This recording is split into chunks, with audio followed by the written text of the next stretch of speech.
नौजवानों तलाक और क्या सोचते हो, अरे उतार के फेंको इसको, इससे अच्छी मिलेगी। याद रखना अल्लाह के रसूल फरमाते हैं कमा तदीन तुदान, जैसा करोगे वैसा भरोगे। अगर किसी पे जुल्म करके तलाक दी तो जो दूसरी आएगी पूरा पूरा बदला लेगी।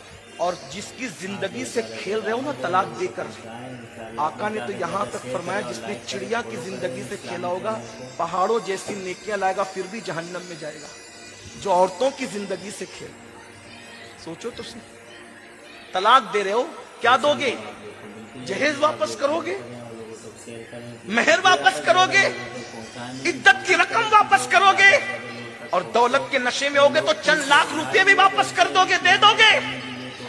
रकम पर लोगों की आबरू को तोलने वालों याद रखना, सब कुछ लौटाओगे, क्या उसका शबाब जो तुमने चूसा है क्या वो शबाब भी लौटा सकोगे?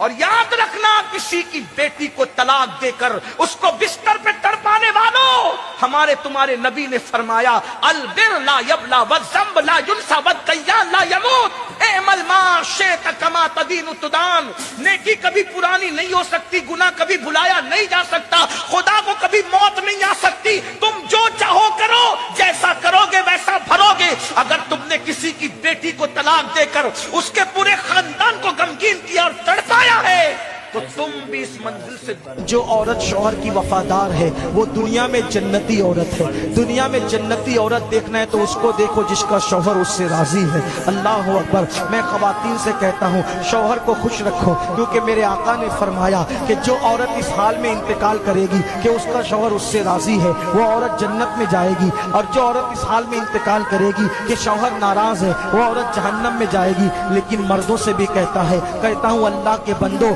घर में जाते हो मोबाइल पे लगे रहते हो, यूट्यूब पे लगे रहते हो, फेसबुक पे लगे रहते हो, अपनी बीवियों को टाइम नहीं देते। बेचारी इंतजार करती है शौहर आएंगे तो दिल की बात रखूंगी, लेकिन शौहर आता है तो अपने अपने में लगा रहता है। ये हराम है, हराम। मेरे नबी ने यहाँ तक फरमाया बीवी को बिस्तर पे अकेला छोड़कर रात भर इस तरह नवाफिल अदा करना कि बीवी की हक तलफी हो, मैं इसकी इजाजत नहीं देता। अब बताओ बीवी को बिस्तर पे अकेला छोड़कर जब रात भर इबादत करने की इजाजत नहीं है, इस तरह के बीवी तड़पती रहे, बीवी इंतजार करती रहे और तुम नफिल पढ़ते रहो, इस्लाम इजाजत नहीं देता। इसलिए कि मुसल्ले पे नफिल पढ़ने से अफजल है कि अपनी बीवी के बिस्तर पे उसके साथ रात गुजारो, ये इस्लाम कहता है। तो जब बीवी सिसके और तड़पे तो रात मुसल्ले पे गुजारने से मना किया गया, तो जो रात मोबाइल पे गुजारते हैं अब तो तलाक तक की नौबत आ रही कि शौहर मुझे टाइम नहीं देता। अपनी औरतों को टाइम दो, उनको मोहब्बत दो, उनका हक है। मेरी बहनों आपने उसको कबूल कर लिया, और भाइयों अगर आपने किसी हल्की शक्ल वाली खातून को कबूल कर लिया है अब उसे धोखा नहीं देना। जिंदगी के मझधार में उसको तन्हा नहीं छोड़ना, इसलिए कि चमड़ी ही सब कुछ नहीं होती बल्कि दिल की वफा बड़ी अहम चीज होती। अगर किसी लड़की को बदसूरत शौहर मिल गया सब्र करे जन्नत मिलेगी। किसी शौहर को बदसूरत औरत मिल गई सब्र करे जन्नत मिलेगी, और कोई खूबसूरत मिले तो शुक्र करे।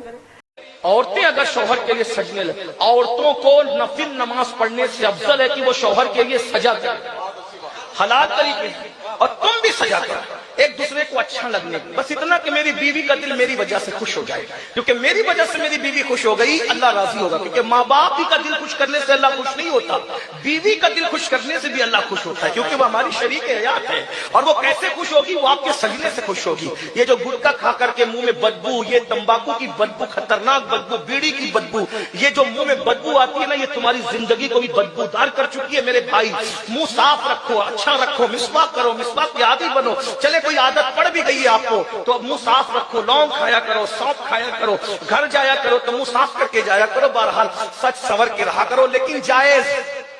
अब ये नहीं कि सैयद ने कह दिया कि इस बन सवरना शुरू करो तो अब कल ही बोलो कि चलो भी। ये सालन में नमक ज्यादा होने पर, ये मैके से लेट आने पर, छोटी छोटी बातों पर जो औरतों को तलाक देते हो ना गुरूर और घमंड में, जब वो करवटें बदलती है तलाक के बाद उसकी हर करवट तुम्हारे लिए बद्दुआ बन जाती है। अगर कोई औरत तहज्जुद भी पढ़ती है, नमाज भी पढ़ती है, तिलावत कुरान भी करती है, सारी नेकियां करती है, लेकिन इस हाल में उसकी मौत आए कि उसका शौहर उससे नाराज है, अल्लाह के रसूल फरमाते हैं ऐसी औरत जहन्नम में जाएगी।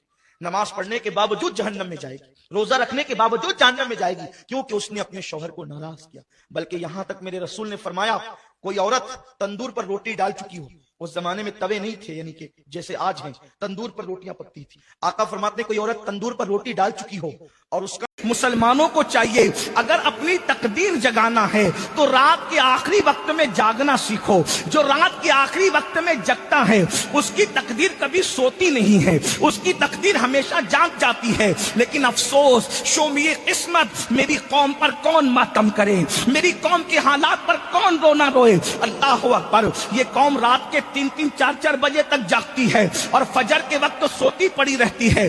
یاد رکھو یہ رات دیر گئے تک جاگنے کا سلسلہ بند کرو. اگر کوئی کام نہ ہو عشاء پڑھ کے سو جایا کرو اور رات کے آخری پہر میں اٹھو. ایک بات میں یہ کہہ دوں, جو رات کے آخری پہر میں جاگ کر خدا کی بارگاہ میں گڑ گڑانا سیکھ لے گا انشاءاللہ اس کو کسی تعویذ کی ضرورت نہیں پڑے گی, اس کو کسی کے دروازے پر بھیک مانگنے کی ضرورت نہیں پڑے گی, اس کو کہیں پر گڑ گڑانے کی ضرورت نہیں پڑے گی. وہ کبھی نہ کہے گا کہ میری بیٹی کو رشتے نہیں آتے, اس لیے کہ رات کے آخری وقت میں گڑ گڑ.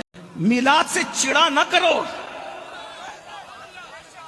بیٹے کا برتھ ڈے منانے پر اعتراض نہیں ہے, نبی کی میلاد منانے سے کیا تکلیف ہے؟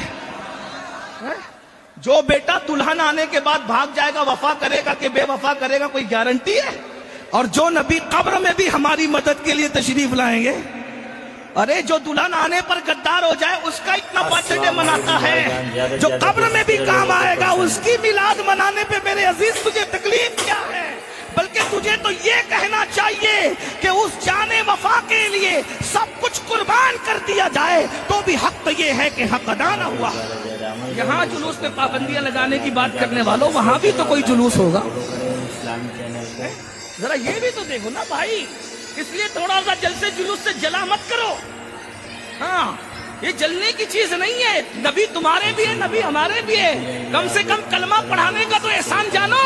آؤ میلاد کی دھومیں مچا دیں, میلاد کے ڈنکے بجا دیں, ہر فرد بشر کو پتہ چل جائے کہ ہمارا نبی آیا ہے. ہمارے نبی کی آمد کو 1500 سال ہوئے ہیں, تاکہ تاریخ ولادت کو نہ بھولیں نسلیں. جشن میلاد نبی یوں ہی مناتے رہیے, حشر تک ڈالیں گے ہم پیدائش مولا کی دھوم. مثل فارس نجد کے قلعے گراتے جائیں گے, خاک ہو جائیں عدو جل کر, مگر ہم تو رضا دم میں جب تک دم ذکر ان کا سناتے جائیں گے.